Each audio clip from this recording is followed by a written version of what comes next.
ఇదే ప్రవర్తన ఉంటే మీ విగ్రహాలు కూడా ఇక్కడ మైత్రివనంకెళ్ళి కావచ్చు, లేకపోతే ఎన్టీఆర్ ఘాటి కావచ్చు, ఖాళీ చేసి తీసుకుపోయి ఆంధ్రాకు పంపిస్తాం, గుర్తుపెట్టుకోండి. నమస్కారం అండి, దిస్ ఇస్ #. తెలంగాణ ప్రాంతీయ విభేదాలు మళ్ళీ రెచ్చగొడుతున్నారు. అప్పుడు ఉద్యమంలో రెచ్చగొట్టారు, దాని తర్వాత ఇప్పుడు ఉద్రిక్తంగా మళ్ళీ మొదలైంది. మీ ఆధార్ కార్డులు కూడా ఇక్కడే ఉన్నాయని, ఒకవేళ తెలంగాణ కన్నెర్ర చేస్తే మీరు మాడిపోతారు, మషైపోతారు. ఇంతకుముందు చెప్పిన పెండతో కొడతాం మిమ్మల్ని. అందరూ హాజరయ్యారు.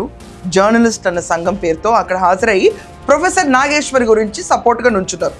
ప్రొఫెసర్ నాగేశ్వర్ గురించి సపోర్ట్గా నుంచునే ముందు ఇదా ఒక ఫ్రీ స్పీచ్కి వాల్యూ ఇచ్చేది అన్న రీతిలో అందరికి అర్థమైంది. ఏంటంటే ప్రొఫెసర్ నాగేశ్వర్ నాదెళ్ల మనోహర్ గురించి ఒక కామెంట్స్ చేశారంటే ఏంటంటే అమిత్ షా దగ్గరికి పవన్ కళ్యాణ్ గారు వెళ్ళారు. వెళ్ళిన తర్వాత అమిత్ షా గారు ఆయన ఫేవరెటిజం టువర్డ్స్ జగన్మోహన్ రెడ్డి గురించి అందరికీ తెలిసిన వర్డ్ అన్నారంట. దాని తర్వాత ఈ టాపిక్లో చంద్రబాబు నాయుడు గారిని ఇన్స్టెంట్ ఫ్రెండ్షిప్ కింద మాట్లాడారన్న విషయం పైన నాదెళ్ల మనోహర్ కండెమ్ చేశారు. దానికి ప్రొఫెసర్ నాగేశ్వర్ నాకు విశ్వసనీయ వర్గాల ద్వారా తెలిసిన information, I take back my words అన్నారు. రేపు ఇప్పుడు కవిత ఉన్నారు, కవిత కూర్చొని పార్టీ పెట్టారు, అర్జెంటుగా లైమ్ లైట్లో ఉండాలన్నప్పుడు రేపు ఒక సంచలనమైన బ్రేకింగ్ న్యూస్ మేము రాస్తాం. ఏంటంటే సీరియస్లీ కవిత రేవంత్ రెడ్డితో కుంభక్కయింది. కాంగ్రెస్ కోసం బీఆర్ఎస్ నుంచి బయటకు వచ్చేసి ఓట్లు చీల్చి రేవంత్ రెడ్డి సర్కార్కి ఫేవర్ చేద్దాం అనుకుంది. రైట్ టు స్పీచ్ ఒప్పుకుంటారా? చెప్పండి, ఒప్పుకుంటారా? ఇలాంటివి ఒప్పుకోనప్పుడు మరి ప్రొఫెసర్ నాగేశ్వర్ చేసిన పని ఏంటి? అన్నిటికంటే విచిత్రం ఏంటంటే ఆంధ్రప్రదేశ్లో బీజేపీ వాళ్ళు ఇప్పటిదాకా మౌనంగా ఉంటారు. ఈ టాపిక్ పైన స్పందించడం కూడా స్పందించట్లేదు సరిగ్గా. వాళ్ళ హెడ్ అమిత్ షా పైన ఇంత కమెంట్స్ వచ్చినా కూడా వాళ్ళు ఎక్కడ స్పందించలా. ఆయన క్యారెక్టర్ని డిఫేమ్ చేస్తూ మాట్లాడారు. రెండో విషయం, ఇక్కడ కూర్చున్న సదరు జర్నలిస్ట్ అందరూ ఏమంటున్నారంటే పవన్ కళ్యాణ్ని, చంద్రబాబుని ఇలా ఇష్టం వచ్చినట్టు మాట్లాడుతున్నారు. ఫస్ట్ ఆఫ్ ఆల్ కంప్లైంట్ ఇచ్చింది ఏపీ గవర్నమెంటా? పవన్ కళ్యాణ్ గారు కంప్లైంట్ అక్కర్లేదు, ఏం అక్కర్లేదు అన్నా కూడా జనసేనలో కార్యకర్తలు కంప్లైంట్ ఇచ్చారు. దానికి ఆళ్ళని తిట్టడం ఏంటి? ప్రజాస్వామ్యం గురించి మాట్లాడే అర్హత కూడా లేదు. ఏంటి చదువుకుండా ఆయన? సినిమా వాళ్ళు ఎవడు చదువుకోడు, సినిమాల్లో ఎవడు ఉంటాడు? చదువు లేనోడు, శీలం లేనోడు, సంస్కారం లేనోడు, తాగుబోతులు, వాగుబోతులు, వదురుబోతులు, తిరుగుబోతులు వాళ్ళే కదా. ఇక్కడ ఏమంటున్నారు? లేదు పవన్ కళ్యాణ్కి 5 పెళ్ళిళ్ళు అయినాయి అంట. ఎక్కడి నుంచి వస్తున్నాయి కొత్త లాజిక్లు? జస్ట్ బికాజ్ మనకు రైట్ టు స్పీచ్ ఉంది కదా అని చెప్పి అవతల మనిషిని పర్సనల్ లైఫ్లో బిలో ద బెల్ట్ కొట్టడం జర్నలిజమా? 5-6 పెళ్ళిళ్ళు అయినాయి అని ఇష్టం వచ్చినట్టు మాట్లాడడం జర్నలిజమా? వీళ్ళందరూ కూర్చొని ప్రొఫెసర్ నాగేశ్వర్ గురించి. ఇంకోటి, పోలీసులు కనుక ప్రొఫెసర్ నాగేశ్వర్ని అరెస్ట్ చేయడానికి తెలంగాణలో అడుగు పెడితే తొక్కుతాం. నేను ఆ మాట అనలేకపోతున్నాను.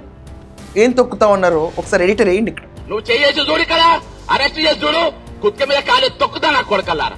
సో ఇంత రచ్చరచ్చగా చేసి వీళ్ళు ఎలా అడుగు పెడతారని చెప్పి వార్నింగ్లు ఇచ్చారు. చంద్రబాబు నాయుడుకి, పవన్ కళ్యాణ్ గారికి, అందరికీ వార్నింగ్లు ఇచ్చారు. మా ఇల్లు రాజమండ్రి లేదు, మా ఇల్లు కర్నూలులో లేదు, మా గుడిసెలు కూడా లేవాలా, కానీ నీ మొత్తం సర్వస్వం, నీ దందాలు, నీ బిజినెస్లు, నీ అస్తిత్వం మొత్తం ఇక్కడనే ఉన్నది. నాకు అర్థం కాదు. ఇక్కడే కాదు, ఇండియాలో ఏ స్టేట్లో ఉన్నా ఎక్కడన్నా తప్పు చేసినట్టు ఉంటే బరాబర్ అరెస్ట్ చేసి తీసుకెళ్తారు.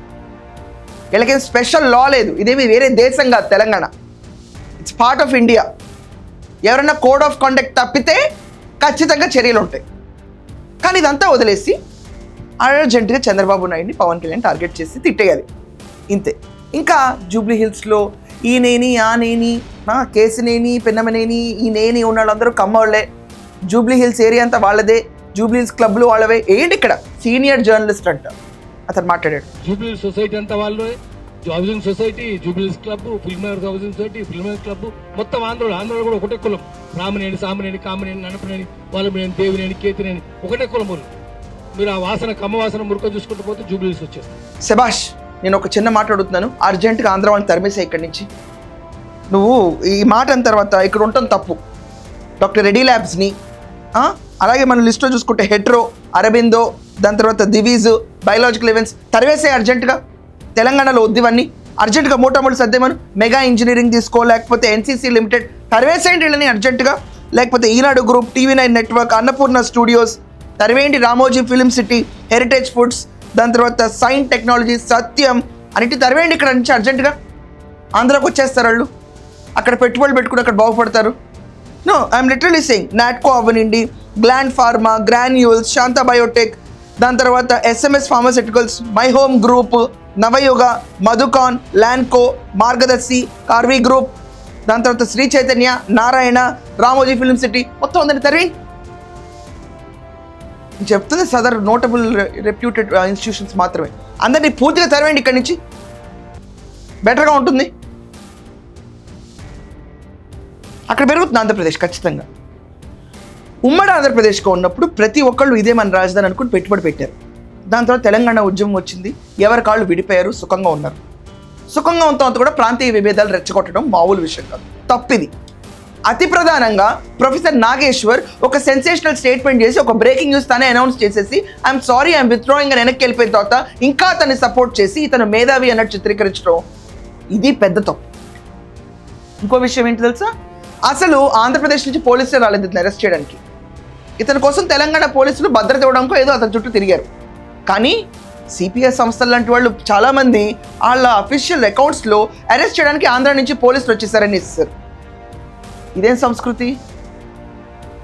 ఫోన్లే వద్దు అని చెప్పి జాలి తెలిసినా కూడా వాళ్ళని తిరిగి ఖండించడం కరెక్టా? ఇదే కాకుండా ఈరోజు రేవంత్ రెడ్డి గారు రామారావు గారి విగ్రహాన్ని పెడదాము అని చెప్పి డిసైడ్ అయ్యి మైత్రివనంలో ఈరోజు అన్వీలింగ్ ఆఫ్ స్టాచ్యూ జరుగుతుందండి. అన్వీలింగ్ ఆఫ్ స్టాచ్యూ జరుగుతుంటే ఇక్కడ మాట్లాడే ప్రెస్లో వాళ్ళే నిన్న కూర్చుని రామారావు గారి విగ్రహం పెట్టడం ఏంటి అన్నారు. ఏంటి ఇక్కడ ఆ బయట ఏమొచ్చిందని చెప్పి ఇప్పుడు ఏం వస్తుందని ముఖ్యమంత్రికి ఎన్టీ రామారావు విగ్రహం ఎందుకు పెట్టాలి? ఇప్పుడు నేను ఆవేశంగా తెలంగాణ ఒక ఆత్మగా మాట్లాడుతున్నా. నేను అమరుల ఆత్మ లోపల ఉన్నది మా సొంతలకు ఉన్నది కాబట్టి భరించలేకపోతున్నాం, మేము అవమానం భరించలేకపోతున్నాం. ఎస్పీ బాలసుబ్రహ్మణ్యం వాడు ఏం పాటలు పాడి అన్ని బూత్ పాటలే. నీ అదనం మీద మందార, నీ నడుం మీద వడ్డాన అని ఇటువంటి బూత్ పాటలు పాడినోడు వాంగా పెడతారు. రామారావు గారు ఏం చేయలేదు అసలు ఉమ్మడి ఆంధ్రప్రదేశ్కి.